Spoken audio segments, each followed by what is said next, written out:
If you're in your 40s or going through perimenopause or menopause and you've been doing everything right, eating well, exercising, trying to be consistent, and your body is just not responding the way it used to, I want you to know something.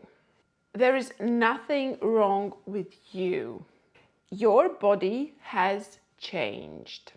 And the advice you've been given almost certainly hasn't changed with it. Today I'm going to walk you through what is actually happening in your body during this phase and what to actually do about it. I'm also going to tell you the specific things I see recommended constantly that actively make things harder for women in this phase. You might be doing some of them right now. So stay with me. Let's start with what changes. I will keep this practical, not a biology lecture. Estrogen and progesterone shift significantly during perimenopause and menopause. These hormones affect your metabolism, your sleep quality, your stress response, your muscle mass, and how your body stores fat, particularly around your middle.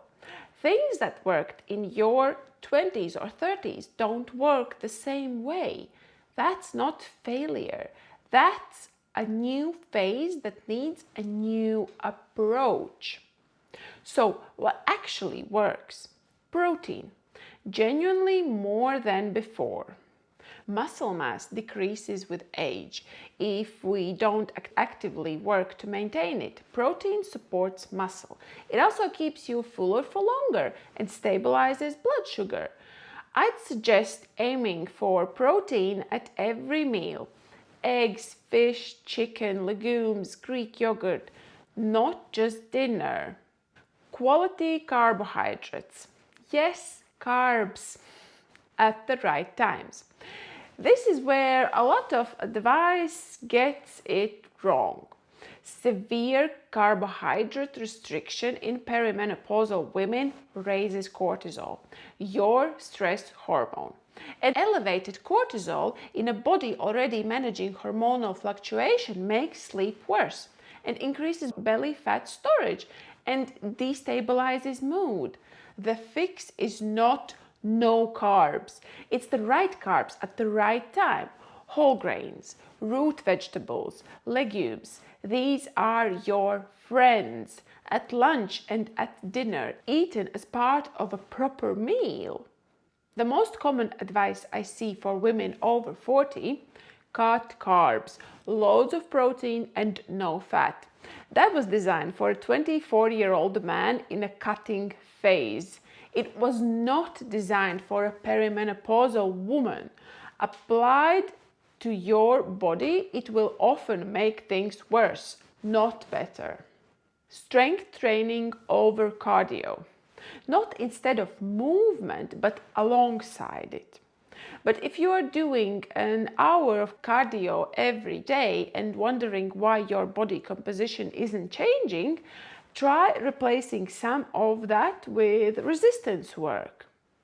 Building muscle changes how your body uses energy, and it matters more at this stage than at any other.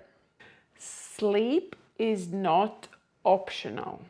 I know that sounds basic, but poor sleep is one of the most powerful drivers of weight gain, cravings, and hormonal imbalance.